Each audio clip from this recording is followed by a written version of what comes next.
Good morning. I'm Randy Barkley, and I'm here with Jeremiah Lee, and we're here to discuss with you some of the life's hard financial choices, and we want to help you make smart decisions about your money. Randy and I are both certified financial planners, and I'm also a California licensed attorney. We work together at Tricord Advisors, where we help clients build the life they love. Today, we're going to be talking about what happened in this week before. There's been a lot of things that have gone on this week. Not Yeah, only it's been did the a kind of a Fed, crazy week. We it had has some, been a crazy week. I we mean, had the some Federal earnings Reserve. come through.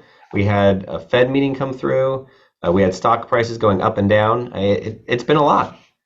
And the stock market, I mean, I guess it goes back to that comment, good news is bad news, right? Hmm. Excuse me, bad news is good news. I guess we got to reverse that around. So we heard about we're going into a recession. So technically, what is a recession? I mean, tell me, Jeremiah.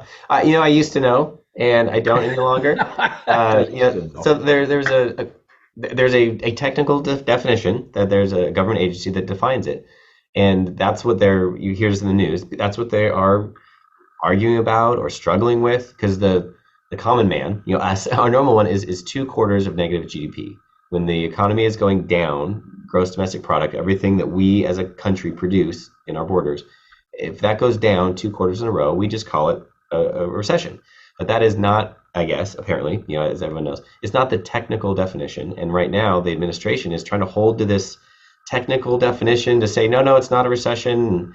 I mean, part of me I doesn't think care. Janet Yellen came out and said, "Oh no, no, we don't have a recession technically. I mean, yeah, but maybe technically, but we really don't." And then Biden came and confirmed it.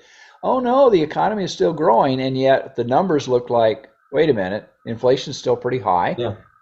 You I know, mean, personally, I guess I don't care if it's really labeled sure. a recession or not. I mean, I see the markets going down, I see prices going up, I see people struggling, and so whether it's labeled a recession or not, it's a hard moment, and I think we as normal people can acknowledge that. But absolutely, I think the administration and others, not just them, but others, I think they're trying to struggle with this word. Is it a recession or is it not? And generally, I would say we're in a down moment. But what we talk about a lot, we talked about in previous episodes, is that we're getting mixed signals. So we've never had a recession with a very strong labor market. So Yeah, yeah, that's new. unemployment dropping, right? And I mean, it's dropping. It still is.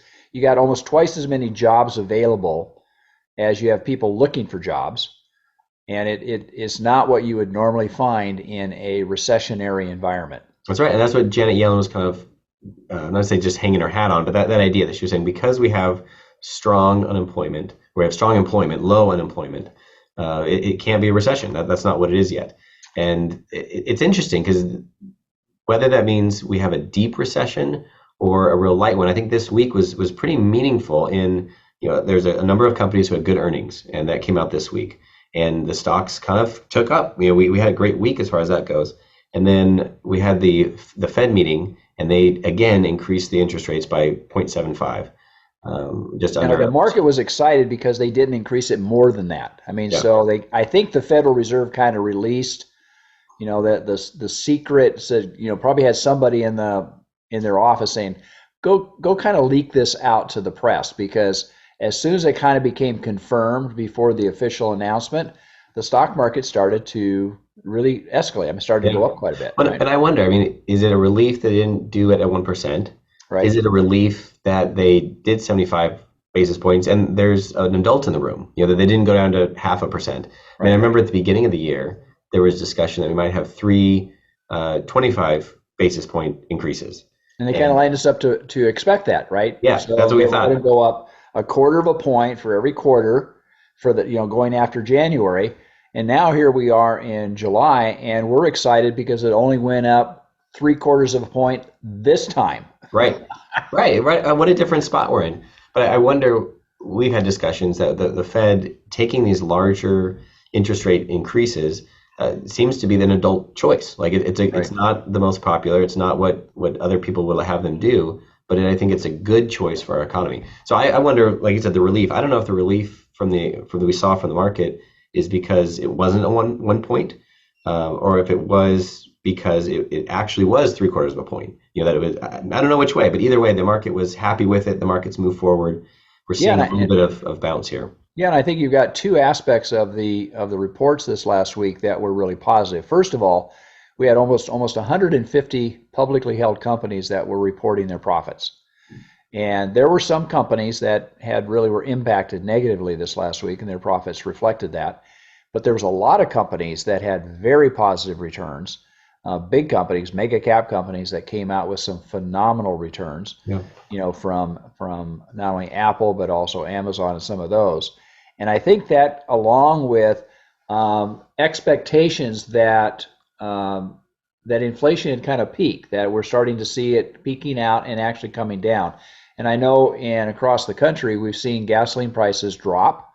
I think, production is increasing, but it's also probably reflective of people are just driving less. They're just saying, I'm not going to pay these $6 and $5 a gallon prices, and they're kind of pulling back from use. And that obviously has a natural impact upon the price of things going down a little bit. So Yeah, a fall of demand.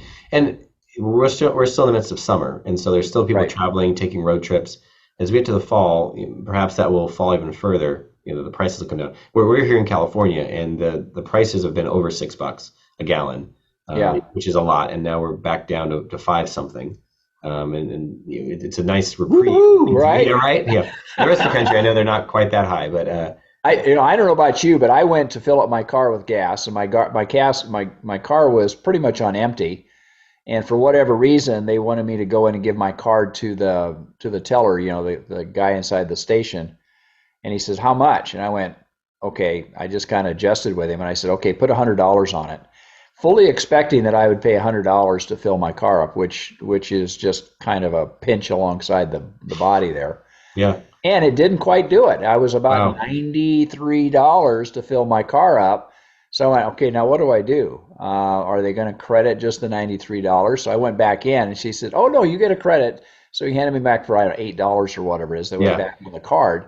And I went, I'm supposed to be excited about that. I'm supposed to Yeah. feel good Right. about that, right? Well, which I mean, that's a good. In the last few times I filled up, it was over $100. So Well, you drive a big truck, for crying out loud. yeah, that's right. It could be more of it, but yeah. Well, so part of this we want to talk about also is the silver linings of the moment we're in. That's the week we had. Everyone knows we're in a down market at the moment, but what are some of the silver linings? And we read a lot of different commentators and economists of their take on the markets, and it's interesting. Some of them see this as a real great buying opportunity. Right. They're saying that this is a moment to load up on some great stocks. There's others that are seeing where we're at and saying, well, just be careful. It's no moment to make a rash decision. What are some of the things that are resonating with you, Randy? Well, I think what depending upon what your point of view is and what your bias is, is the investment people that we talk to and listen to. Some people are in the bond market, so they have a tendency to look at the bond market. What I was really surprised in this week is how much the bond market improved, because the bonds have been really hit hard. So mortgages came back down from like about 2.6, 2.7 down to, excuse me, 5.2, 5.7 down to about 5.2. And I think there was a good correction within that. And Mm, the overall long-term bond started to see some easing off. But I think also what I'm hearing from and actually seeing the results of is that earnings are much stronger than what people had first anticipated they would yeah. be. They thought they would be hit pretty hard, right? Yeah, no, I've seen that too. And it's hard as people look forward to what earnings are going to be.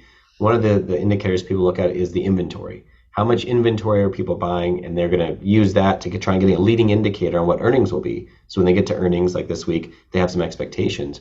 Well, a dynamic we have right now is a lot of companies may have over ordered 6 months ago. And so they have thinking they won't be able to get their supplies. Now they have a glut of supplies. So in the midst of this, some companies, not all of them, but some of them may not be ordering as much inventory because they have a backlog that they're just selling through that backlog. So with that, I think it may have skewed people's expectations to say, oh, look, we see they've stopped ordering inventory. This must mean sales are low. This must mean low profits. And we Right. didn't necessarily see that. We saw that they were ordering less inventory, but one explanation could be that they're simply working through a backlog of pent up inventory and Right. sales are still solid. And that was a different outcome than what some people were expecting. Yeah, and I think that, again, I don't have school age children, you do, and going to getting them all ready for their school.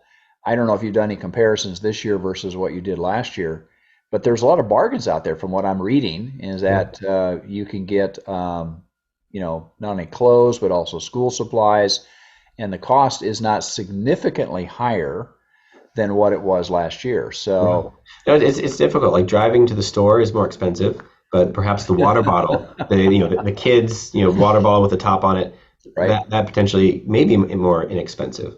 And it's right, an interesting place we're in of I guess the biggest thing I've seen is also the Ross and TJ Maxx and some of those stores where it's out of season. So right. buying backpacks, we didn't notice it was cheaper this year. But I wonder if we were buying swimsuits right now, or if we were buying parkas, if that would change things for.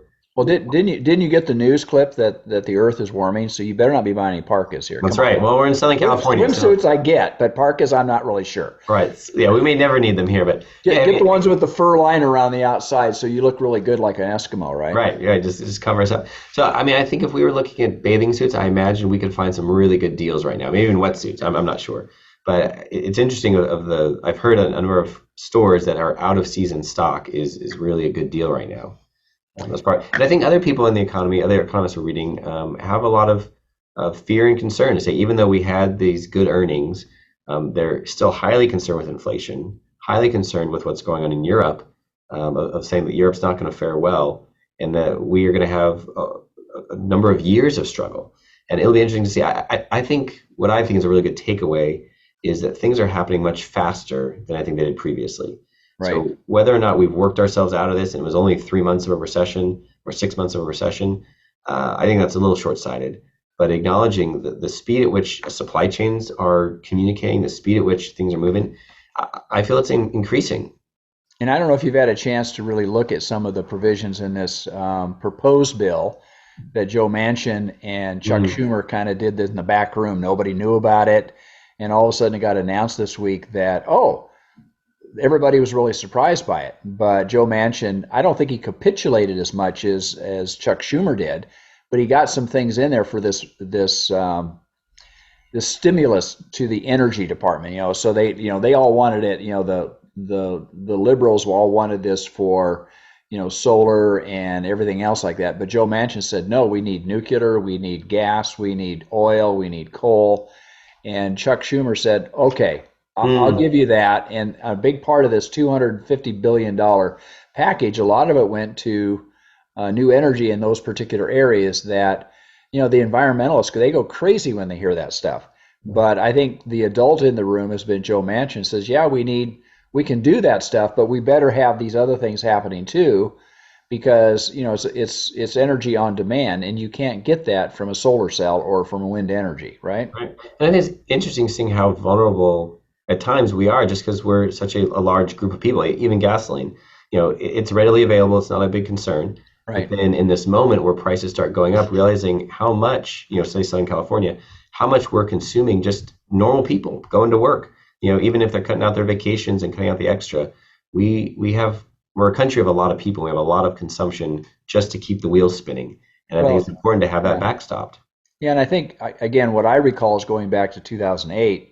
I remember filling up my car, and my car was about $85 at that point in time, and that was more, when you translate that against inflation, than what we are paying right now. But I've read people saying, "Oh, we're going to be paying $10 a gallon for gasoline." That reminds me a lot when Goldman Sachs came out and said oil prices were going to go up to $200 a gallon, and we were at 140 at that point. That was back in 2008, and I said, "I don't think so. I don't think that's going to happen here."